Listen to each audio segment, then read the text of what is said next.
The government has to take absolutely seriously what all of this, not only our project, but the Black Lives Matter protests and so on, all of the scandal over Windrush, the scandal over the Grenfell Tower fire, the fact that BAME people are much more likely to be killed or suffer from the coronavirus, all of those things. It's got to take them much more seriously than it's been doing.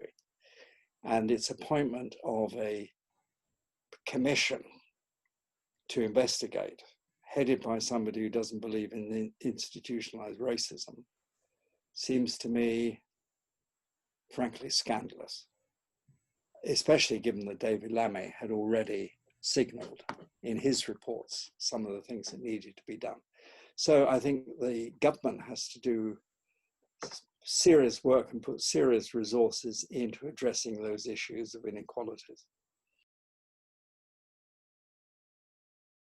You know, the dominant narrative from the 1830s onwards was that the great thing about Britain was that it had abolished the slave trade and then abolished slavery.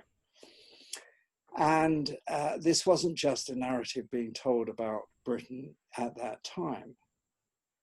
Gordon Brown, David Cameron made speeches saying in the 2000s, saying, oh, well, there is this golden thread of liberty that runs through British history, one component of which was the abolition of slavery.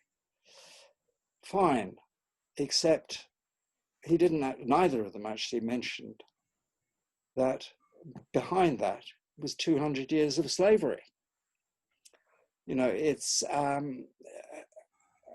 in one way, it seems to me just incomprehensible that you can laud the abolition of slavery without talking about slavery itself.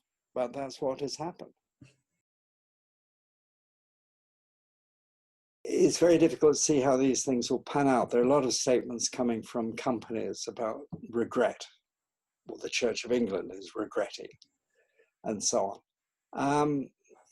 Will this make a concrete difference? Well, ask me in 2, 3, 4, 5 years' time. Have they actually done anything rather than say, oh, well, we're terribly sorry? We'll have to see. I think some institutions will change. And I know that, for example, in the British case, I mean, we've been doing work with the Tate Gallery, National Gallery, National Portrait Gallery. How they present the materials in their collections has already begun to change and will change more. Will Barclays or any of these other big institutions, financial institutions, when they say they're sorry, will they actually do anything in terms of their own employment practices?